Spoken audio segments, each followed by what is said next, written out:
A Páscoa tá chegando, fui lá no mercado comprar um ovo.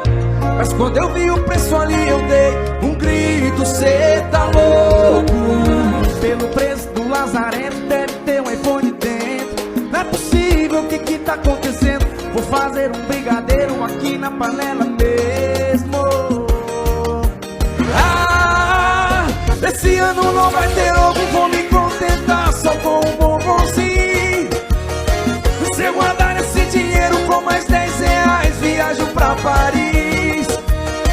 Esse ano não vai ter ovo, vou me contentar só com um bombonzinho. E pra comprar um ovo desse só dando em troca um dos meus doisinhos. Veja bem como isso é um golpe. Segunda-feira o ovo tá no preço de um corote.